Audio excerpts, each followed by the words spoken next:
because I'm so obsessive with calendar management and blocking and stuff, I block time to make sure I have quality time with individuals, direct reports, key people in my life, including obviously wife, kids, etc. Is trying to make sure you get good one-on-one time with anyone that matters in your life. Hello and welcome to Run the Business, the podcast that explores the place where running and leadership come together. We'll find out how running can help us with leading, managing people, and generally being better in business. We'll also try and answer that question, do runners make better leaders? I'm Anthony Gay, and today I'm joined by a CEO and a company founder who started his career as a British Army officer and now claims to be running obsessive and fitter now than when he was in the Army. His company, the Portfolio Collective, seeks to bring entrepreneurs together through networking, upskilling, and community. Ben Legg, welcome to Run the Business. It's good to be here. How are you today, Ben? Very well, actually. Yeah, feeling good about life. Looking forward to the weekend too. Now, I know you're an early starter, so did you get out running today, or is that something happening this weekend? It's definitely over the weekend. I'm typically about 3 times a week, so typically that's Saturday, Sunday, Wednesday, although obviously sometimes that has to change. And tell us whereabouts, firstly, you are in the world. So I live in central London. So my main running routes are in and around London. So I love, running up and down the Thames. I live in Chelsea, so going over to say Tower Bridge and back, or etc. around the parks. And then now and again, I'll mix it up by doing something else. And tell us also a little bit about the Portfolio Collective and what that means and what the idea of a portfolio career is. Yeah, so portfolio career at its simplest term is just a career in which you make money from multiple sources rather than having just one job. So it can start with a side hustle. It needs to be a paying side hustle. If it's not paying, it's a hobby. But you start making money on the side. But if you go all in, it typically means you kind of ditch the day job and start generating money in multiple ways. And it's, as I'm sure you can imagine, it's been expanding like crazy. And the forecast is that 50% of all adults in the world will effectively have portfolio careers by 2030. So it's becoming a thing in almost every level of society, every industry. It's becoming a bigger and bigger thing. And the Portfolio Collective, we launched at the beginning of lockdown, so sort of mid 2020. Because basically in early lockdown, a lot of people either quit or got laid off and decided they didn't want a traditional job anymore. They would rather have a portfolio career. And so I already had a portfolio career. Mine's a mixture of working with startups, working with investors, and doing a bit of thought leadership. And lots of other people said, I want a career a bit more like that. How do I do it? So we formed a community to help people launch careers, connect with each other, hire each other, help each other out, that kind of thing. And we're up to 8,000 members all over the world now. Fantastic. And Ben, tell me about the journey that took you to this place, because I mentioned it in the intro. You were in the Army, and Yep.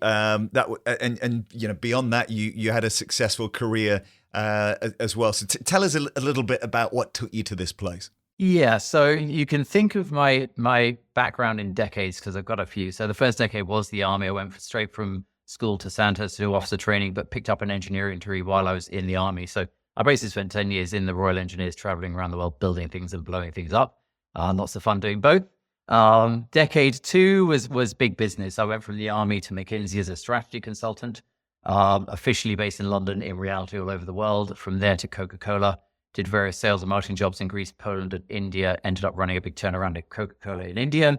So that was decade 2. Then decade 3, you could call kind of big tech. I was the COO of Google Europe for a bit, and then did various tech CEO jobs around the world, mostly in advertising, although towards the end in mobility. And then about 5 years ago now, I decided I enjoyed my side hustles more than my day job. So I ditched the day job and spun up my side hustles into a career, and did that for a year or two before lockdown began, and I launched the Portfolio Collective. Let's set the running scene as well that goes parallel to that, because you mentioned that in the Army, actually, or after the Army, you felt fitter and better as a runner than when you were in the Army. So where specifically and when specifically did you consider yourself a runner? Yeah, it's been a journey, and it wasn't always up, although I've never had some real down. So if I start as a kid, I was very active, but I definitely wouldn't have called myself a runner. I was in the scouts and the cadets, and I played sport and I cycled everywhere. So I was fit, but I didn't really like running. Then I joined the army and, knew I had to be fit. So obviously the army throws a lot of fitness training at you, and I did and enjoyed it. But I just thought, I'm an officer. It's my duty to be fitter than average. So whatever the army throws at me, each week I'll do one additional run. And for a lot of my time in the army, I was based in hilly places, parts of Germany and Bosnia and elsewhere. And I thought I was just going to do a sort of mountain run. So typically Sunday, I'd throw in a 6, 8, maybe 10-mile run just to say if I do everything the army throws at me plus one more run, I'll always be fitter than average. And so I guess that's when I started thinking, do you know what? I really like doing this. I will happily give up free time, and it, makes me feel good, blah, blah, blah. So I guess that was the start of it. Then when I left the army, I probably slipped a bit. I basically said I never want to be unfit. And so my way of staying reasonably fit was to do one run per week. So typically with the dogs in a wood somewhere, 6, 8, maybe 10 miles. So decent distance, I'd argue these days, not as good a pace as I should have done, but it was kind of nice. And it was really enjoyable. It meant I was never unfit, but quite frankly, got a bit chubby. Although I did throw in a London marathon along the way. I had to do some extra training for that. It's probably in decade 3, as I described earlier, the tech phase where I started really getting more serious. And it kind of happened gradually. It was kind of a fun journey. So I moved to the US to become the CEO of this big advertising technology group. And I was living in Kansas City, and I got there thinking, I'll do my one run a week. But then I was often traveling midweek to some other part of the US or the world. And I would travel with colleagues, and quite a few of them are runners, and their routine was running midweek, not the weekend. And they said, "Do you want to come for a run?" I thought, I never say no to a run. So I started running midweek. And then that just became a habit because I thought, this is great. I'll do a run on the weekend and 1 or 2 runs midweek. So before I know it, I was up to 3 runs a week. And that routine has stuck and still stuck with me now. But then other things sort of crept up on me. I started thinking, do you know what? I'm getting quite fit now. I'll sign up for a half marathon. And did it and thought that time wasn't very good. I'll sign up for another one. And I'm a slightly, I can be an obsessive person and quite competitive with myself. And started signing up for a few half marathons a year and generally saying I want to do better. I'm now, I think, at a place where I'll say, I'm good enough, although you never know with me. And then along the way, got a Fitbit as well. That was maybe 10 years ago now. So you start tracking stuff and competing, having fun competitions. It's built up till it's now a really deeply entrenched habit and one that I love. You've touched on so many things there that we can pick up on and get into. This podcast is obviously about how running might help us in business and leadership. You've actually given thought to this. I know you wrote a blog on it about sort of CEOs and their relationship with running and running the world. What can you summarize some of the thinking at that point when you wrote that blog? What was on your mind and some of the points that you drew on there? I guess a lot of people were just saying, how do you find time to keep fit and be a CEO as a global company, etc. And I always thought, I don't think I could do the CEO stuff without doing the fitness thing. First of all, as a general brief, I think people that exercise have more energy. If you have more energy, you can get more done. I think that's true. You probably know better than me if that's scientific or not. But I think it is, yeah. And so I kind of thought I need to be fit, but I just kind of formed habits that helped with things like energy, but also jet lag. So, for example, I was traveling all over the world a lot, US, Europe, Asia, etc. One of the ways I got over jet lag is wherever I got to, I would obviously sleep, force myself straight into the new time zone, but I would go for a run at sunrise, and I just love running at sunrise. I found the kind of bonding, whereas, traveling with people and saying, all right, let's go for a run was a nice way to bond. It also stops you, let's say, wanting to eat or drink too much the night before because you're up at 6 a.m. for a run. So I felt like just kind of saying I'm going to run a few times a week formed a lot of good habits that gave me energy, improved with bonding, tackled jet lag, etc. So it just kind of kicked in. And there were other things too. So at some stage in the US, I was sitting with my head of HR and our health insurance company. And now health insurance in the US is insanely expensive and seems to be up at 10 or 20% a year, even if your workforce doesn't grow or become sick. And I just said to my head of HR, I don't know if this is possible, but we find a way to keep our premiums flat by making our workforce fitter? And she got for a challenge. Said, yeah. First of all, we thought about giving everyone in the company a Fitbit. It was about 350 people in the company. I thought that's a bit expensive. So we offered everyone the chance to get a 50% subsidized Fitbit. We switched a lot of our budget that we had for pizza and VAT building into things like treasure hunts and things, something a bit more active. We said anyone that raises money for charity for anything active will match it, and we'll pay for the entry fee. A bunch of other things. We ended up for the next 3 years keeping our health premiums flat when the rate of inflation was 10%. Oh, we also incentivized people that if their stats got better, like whether it's BMI or whatever, we would give them $200. So it was a mixture of carrot, stick, and fun, quite frankly. I think we spent something like $300 a year per person, and that saved us about $1,000 per person in health premium. What year was that, Ben? Yeah, 2014, 15, 16, something like that. Because you were so ahead of the curve on that. Because these days with health policies and at work sort of health, this now is something which is probably more more in the mainstream. But this was kind of ahead of its time, wasn't it? In approaching it this way. I guess so. I don't know. We were an innovative tech company, and you challenge everything and love data and what have you. So I guess I didn't know what the world was doing, but I just thought this has got to be a better way. And I guess it obviously fitted with my own lifestyle and values anyway, but there were enough advocates that the whole company got on board. And you also mentioned, the thing about leading businesses and when you're up there speaking and you're in the public eye, there's a self-esteem thing as well, isn't there, about kind of how you look? Yeah, there is. Because when you are a CEO, you're absolutely, you're on stage more, you're on TV, I was on TV more, you're photographed more, etc. And I remember at some stage, someone who was kind of a friend and a very influential person was trying to be nice to me and did a social post congratulating me on something, I forget, some award or whatever. But he just Googled me and picked a photo of me that was a bit chubby. And I just thought, A, I'm thinner than that now. But B, I need to have more good photos than bad out there. I don't want to be thought of as the chubby CEO. Yeah, and I think, this is probably one of the reasons why actors and musicians and stuff are often fit, other than the fact, especially musicians have to prance on stage for hours every night. But there's an element of the more you're in the public eye, the more vain you get, and whether it's just vanity or actually there's something in it, maybe you're more respected by being fit, etc. I know a lot of Silicon Valley CEOs, and most of them are incredibly fit. Something you touched upon in that blog around running was around calendar blocking and making sure that you prioritize your running, your fitness in your week. How do you manage that now when you are mixing, various different responsibilities? So I'm a kind of a calendar obsessive. It's not just the fitness, it's almost everything. Yeah, weekends are a little bit more relaxed, but because I'm building the portfolio collective and I try to prioritize 2/3 of my working time to that. I have my portfolio career and clients, working with, startups and investors and universities and stuff. I have to do that. But then I also block time for family, helping my wife with the kids, or I block time for exercise. I even block time for lunch just because otherwise people take that slot. And I color code it. So it's like different colors for, basically the portfolio collective, paid portfolio career work, unpaid portfolio career work and charity stuff, and then health and family.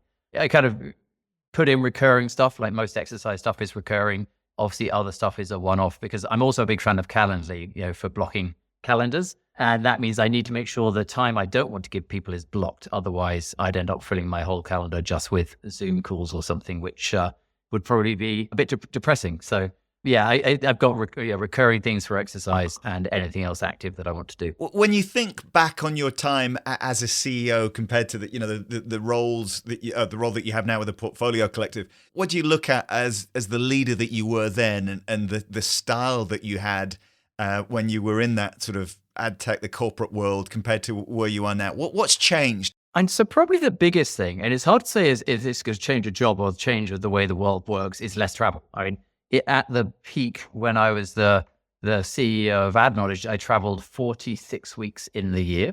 So I only had 6 weeks when I didn't travel. And when I'm talking travel, I'm talking like getting on a plane. And even then, some weeks wasn't just going to one place, it's going to 3 places. At the extreme, I had one day, I forget, 5-10 years ago, where I had a breakfast meeting in London, lunch in Berlin, and dinner in Paris. It's kind of crazy. Wow. So there's a lot less time traveling. So worrying about jet lag is not such a big deal. Although I still have clients in the US and Asia, but it's nearly all phone or Zoom. So that less travel, less worrying about jet lag is one, which obviously typically makes you more productive and what have you. I'd actually love the travel to pick up a bit more. I think the dream would be maybe one trip per month would be nice. I'm probably at one every 2 or 3 months now. So trying to find the right balance. I love travel, but I also used to resent it a bit. That's one. Another thing, one of the habits I picked up during lockdown is walking calls. And it's both walking with the person next to you and walking with a headset on. But what I realized is, having whole mornings or whole afternoons of being on a video call can be a bit, de-energizing. Is that a word? It's energy sapping, let's say. And so I try to make a point of every morning, every afternoon, having at least one call where I'm literally walking and talking. Now, I'm lucky I live quite central London, so a lot of people come and meet me at the tube and we'll go for a walk. But also if someone else, if the rule to me is if there's no screen sharing, I'm walking. And I'll just put a headset on and walk if they're not in central London. And if they are in central London and want to meet up somewhere, I'll go for a walk. That's really nice. So I clock maybe 18 or 20,000 steps a day. And obviously there's some running in that, but the running's 3 times a week. The rest is mostly speed walking and talking.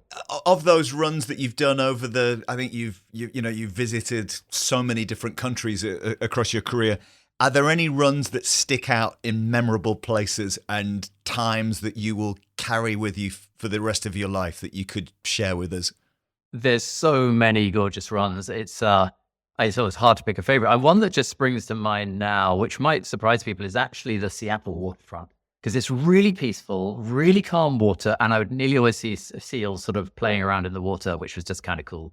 But I used to run a lot. I've lived quite a lot in Singapore and love running around the big reservoir there. Running up the peak in Hong Kong is pretty awesome. London, I love. The New York, big cities that have good water lines are good. Like New York's amazing, London's amazing, etc. Just sort of running up and down the rivers. I'm trying to think. Another really awesome one is Toronto. Toronto has some islands just off it. And what I would do in Toronto is get a ferry to these islands, and then the islands are all linked by little mini bridges. And you just run around the islands at sunrise, which is just awesome. Really beautiful. And you're looking back at Toronto, which is a really nice skyline. Fantastic. The Seattle one is a favorite of mine as well, because our head office is in Seattle. So that run along the waterfront is after a flight the next morning, there's nothing like sort of going down there and as you say, resetting the body clock, being next to water as well. It's a fantastic run. I've clocked some really good paces on that waterfront too. I don't know what it is about it. So it is sort of like, I just got a new personal best. Well, I don't know if you've been in the last couple of years, but the big flyover that used to run alongside the water is gone now. So it's even better now than it was. That. Yeah, very cool. It's a lovely part of the world. Switching back to leadership, I mean, you've obviously worked with teams in all sorts of different teams in so many different countries. Where do you get your inspiration from in leadership? Who inspires you? Who do you look at? It's really been a lot of. I've been lucky that I've worked in organizations that take leadership seriously. So it's a mixture of training and role models. But although I think people like Gandhi and Churchill and others are massively inspiring, I think it's a bit more just kind of some of my early bosses in the army, some of my early bosses, bosses at McKinsey and Coca-Cola. I've just been really lucky to work for some awesome people, and it just like I'm a big believer in learning by doing, which doesn't mean I don't believe in the academic stuff, right? I think one of the best ways to learn is learning by doing. Yeah, learning how to lead by having a good leader is one of the best ways. So I guess it's just been like 15 or 20 really good people that I've been able to learn from in my life. And then probably having a lot of people who, when I have been their leader, have been given good feedback, good and bad. Like my first staff sergeant in the army, I turned up as a fresh-faced officer. Technically, I'm his boss, but he knows way more than me. And he would pull me on one side at least once a week saying, "Sir, I think you could have done that better." We'd have a chat about it, and I'd try and improve. So leadership from below, as it were, as well as above. Mm-hmm. Were there any life skills from your time in the army that are with you today, to this point? Anything that you any hacks, tips, things like that you could kind of share as stuff that you're still using? Yeah, well, one of the things that a lot of people say about me in more recent life, since my post-army life, is I'm always calm. I'm often very excitable, but I'm never panicking or stressed. And I don't know how much of that is personality. I had to have some of it's probably fitness, but I think some of it is because once in the army, you see a lot of bad stuff and you get some what could be called really serious and stressful situations. Once you leave the army, I've never been in a situation where people might die. So it's actually very easy to stay calm. So there's an element of context. It's like, realistic, what's the worst that can happen? You get fired. Okay, get another job. What's worst that happen? Your project fails. Okay, no one's going to die. I'm not saying, let it fail. But just panicking doesn't help. I think that's probably a big one. Another one is just taking time to really get to know people. I think, a lot of corporate environments, it's much more just going to the office, doing work and getting home. And these days it's not even going to the office. And I get the impression a lot of organizations just still haven't found the right way to get to know the human rather than the task execution person. So, like all my one-on-ones don't start with how are you doing on the job, they start with how are you? Because quite frankly, if your dog just died, let's talk about that because that's more important than the task. So I think that kind of concept setting and making sure everything is focused on being a good human and helping other people as humans. Because ultimately, if you help them as humans, you're going to help them succeed in work too. And if the people around you succeed, then you succeed. So the tagline, I don't know if you call it that, the key phrase at Santos is serve to lead. If you help your people succeed, then ultimately you succeed. Do you think the last few years has accelerated that mentality given everything that's been going on in the world? I think a lot of companies got lost. I mean, these days, big organizations isn't my world, but I do hear lots of horror stories from it. So my world is either portfolio professionals or the startups and scale-ups that they work with. I think most startups and scale-ups have adapted pretty well because I think startups are just more adaptable. So, okay, we're working from home. Cool, right? Okay, let's work it out. Let's do virtual team building. Let's do virtual 360 feedback. Let's do those walking meetings. So I see these sort of startups adapting pretty well. They haven't suddenly floundered because no one's in the office. I hear more horror stories from elsewhere. I don't think any of us have really worked out, how to optimize the new normal. Like I'm lucky the Portfolio Collective, we founded it on lockdown. So we formed lockdown habits from the beginning. And myself and my co-founder are both very focused on doing things right, whether it's, with team or individuals or, feedback or whatever, as much as we can on a sort of cash-strapped budget of a startup. But I do think with startups and scale-ups, they're probably 70 or 80% way through the transition to the new normal. I get the impression large organizations might only be 50% of the way there. And if anybody is listening to this in that position of being in a startup, they've got a great idea, they're wanting to take it to the world. What in your experience is a killer piece of advice that you would give to them, somebody with an idea wanting to make a business out of it? I think the first thing is find yourself either a good mentor or advisory board or 4 or 5 thoughtful friends who really care about you, really like your idea, but will also give you honest feedback.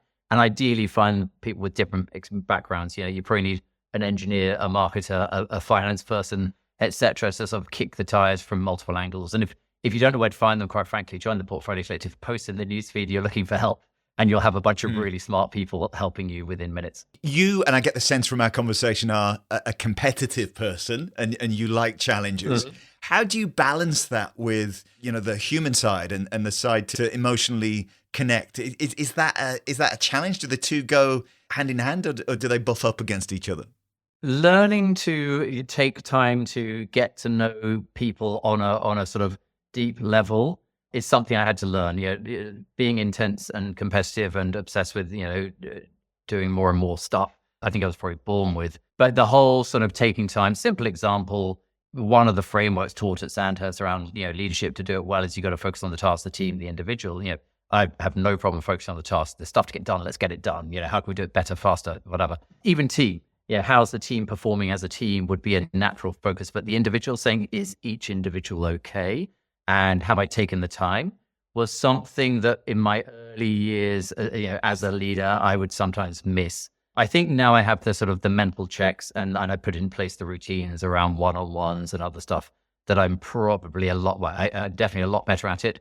But it's an area where left to my own devices, I might slip. But a little bit comes back to calendar management is because I'm so obsessive with calendar management and blocking and stuff. I block time to make sure I have quality time with individuals so that stuff happens. So this morning I had breakfast with my co-founder. Relationships between co-founders are massively important. If it ever breaks, you're in trouble. So we have breakfast every Friday we skip the odd one. And the same with other direct reports, key people in my life, including obviously wife, kids, etc. Is trying to make sure you get good one-on-one time with anyone that matters in your life. That's really powerful, isn't it? The task, the team, the individual, and making sure that all those three spaces are covered. I mean, it seems like that's just a natural thing for you now, but for some people listening to this, that might be quite a useful tool to measure where they're putting their time and how successful they are in different parts of their life. It was a nice, simple one that certainly worked for me. I mean, there's other frameworks out there, but it's one that, because it's so easy to remember, and because I knew I had a gap in one of the three, so, okay, those two are generally good. Let's focus on number three.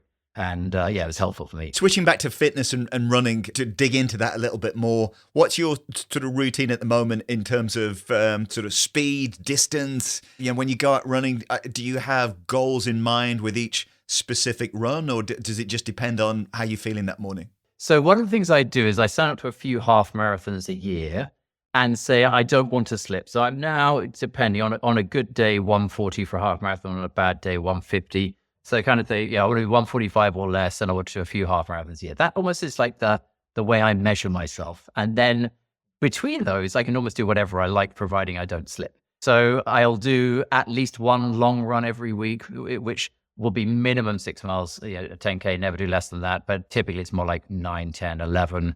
As for me, it's kind of from Chelsea, hit the river, go down to the Tower Bridge, come back, something like that. But it might be around the parks or something. So that's the long one. And then I'll do a shorter one midweek. And then I throw in some other stuff too. Like I'm pretty partial to Barry's boot camp, and now and again a bit of boxing training as well, just to sort of mix it up a bit. And on those runs, I don't really set a goal, but I do monitor, and then something kicks in. So I always try to start off chill, because one of the things I've noticed with running is historically I would start off too fast. So definitely start off saying, take it easy. The speed for the first mile doesn't matter, but about half a mile in, I'm saying, no, you can pick this up. Don't be so lazy. But I try to sort of start off chill so I don't, kill myself. And then I'll just be kind of listening, typically coming in from Fitbit, what was my pace per mile, per half mile.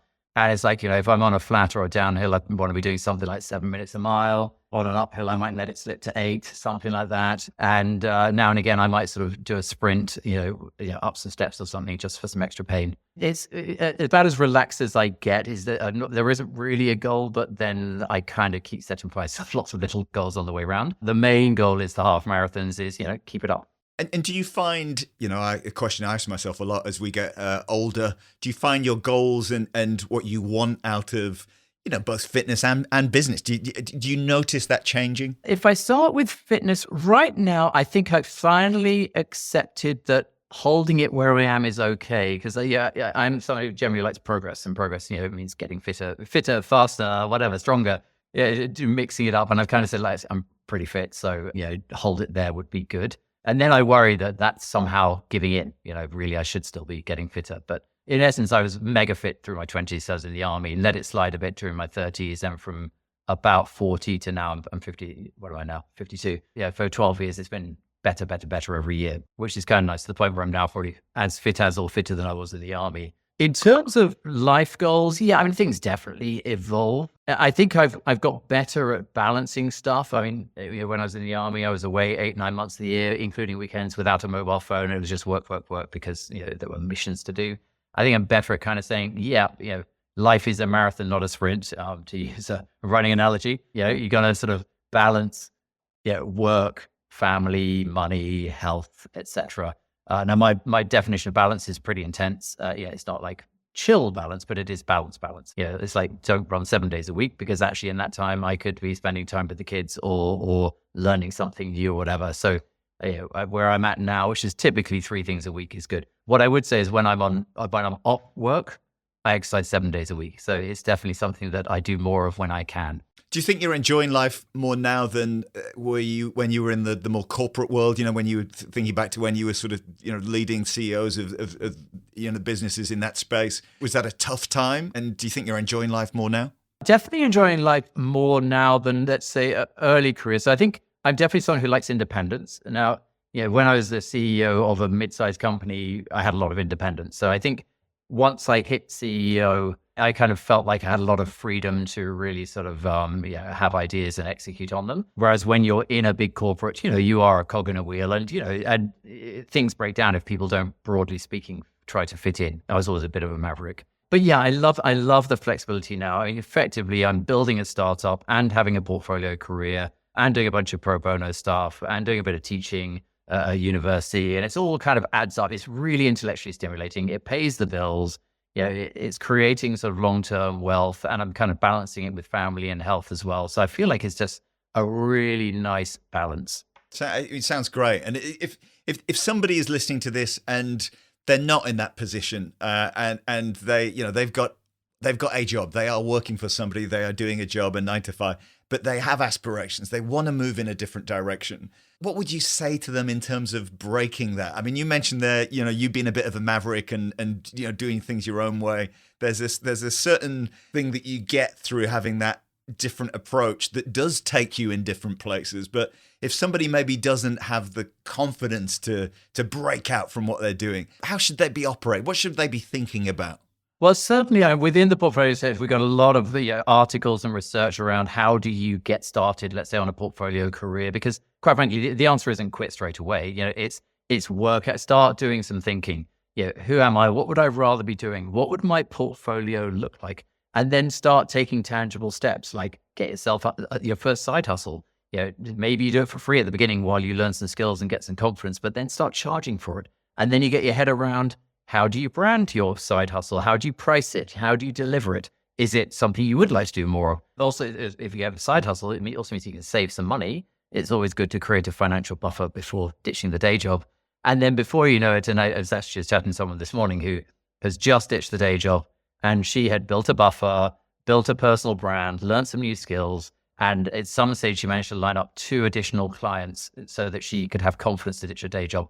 And actually, when she quit from the day job, they said, please work part-time. So she's ended up doing her old job part-time with 2 amazing side hustles. The 2 side hustles pay way more than her day job did. This doesn't happen very often, but literally in 2 weeks, she's gone from 1 full-time job to a portfolio career with 3 elements. But arguably, it's been a couple of years coming. She's been building the skills, building the network, looking for the right opportunity, building up the confidence, and suddenly, boom, it's happening. So it could be a 2-year journey if you haven't prepared. If you have prepared, you've got a side hustle, you've built your personal brand, worked out what you're going to do, you can go all in. And obviously there are some people who get laid off and think, right, I just had whatever, 3 months pay off, I need to work out something else. They need to move a bit faster. But if lost and not know where to go, literally just join the Portfolio Collective, come onto a few events, read a few articles, and we'll help you get started. And we'll make sure all the details are in the notes for the podcast if people want to get in touch.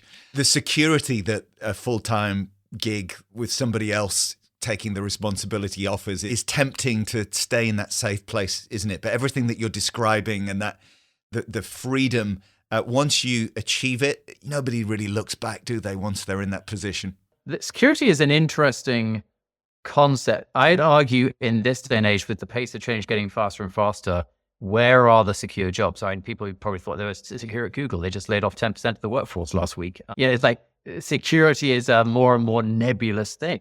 Investors don't invest in one stock because it might crash. They build a portfolio because that way they sort of balance risk. And I'd argue in this day and age, and certainly in the future, it may be more secure for people to actually have multiple revenue streams, because what's the worst that can happen? You lose your biggest client, you lose 20, 30% of your income, but you still got 70 or 80%. And you find another client or find another way to make money. But it's just a constantly evolving portfolio rather than all your eggs in one basket. Makes so much sense. Ben, running aside, can you give us the name of a business tool, an app, maybe even a person, something that you couldn't do without in your business life? There's so many. I mentioned Calendly earlier. It just probably saves me 20 minutes a day just on scheduling stuff. I'd probably add to that Superhuman for my email. Probably saves me another 20 minutes a day. A long list of others of things that save me 10 minutes here, 20 minutes there. But I've in the focus on productivity and juggling multiple things, I'm a sucker for a bit of software or an app that saves me, time. And then flipping that around, business aside, is there a favorite bit of running kit or an accessory that you can't do without? Probably my Fitbit. I mean, I've had one on my wrist now for 10 years, and I've got lots of friends and family on it too. So there's a lot of banter, a lot of competitions, as well as all the sort of scientific data that comes with it. Final question. What advice would you give to anybody in business or a leadership role listening to this, considering getting more active and specifically taking up running? I'd say just do it as a work, put it in the calendar, make it happen, and also think about how your team can do something similar. Put it in the calendar is great advice as well, because unless we block out that time, we won't do these things, will we?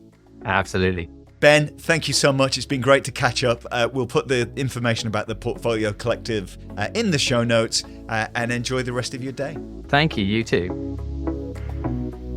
Thanks to Ben Legg for his time on Run the Business this week and explaining what a portfolio career is and why it's so relevant these days. I loved Ben's energy and lots of good business inspiration and nuggets in that conversation as well. We packed a lot in. Ben's story of bringing running, health and fitness into the business that he had in the US, carrot, stick and fun as he described it, and how that actually saved a huge amount of money for the business, but also fitted with the lifestyle and values of the leadership team.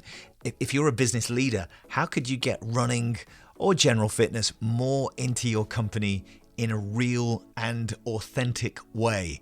So worth giving some thought to. Yeah, it was good for the business, but it was a good thing to do anyway, wasn't it? Another mention for Calendly and how being organized with business and running time can make such a big difference. Ben sounds super on it in how he divides his time between the most important things in his life. Are you doing that at the moment? Is that time division working for you? He also talked about getting to know the human rather than the task execution person, as he put it. All one-on-ones don't have to start with how you doing on the job, but rather, how are you? The human side came through, and running is something that opens up some of that ability to connect with people on a more human level, I think. It really does. If you're enjoying Run the Business, then please follow, share, and comment, as it really helps grow the show. Thanks to Anna Harding and Chris Kelly for producing, and thanks to all those people who've reached out on LinkedIn across the last few weeks as well with positive feedback and suggestions for future episodes. It really is good to hear from you, so thank you for that. I'm Anthony Gay, and until next time, keep running and keep chasing your goals.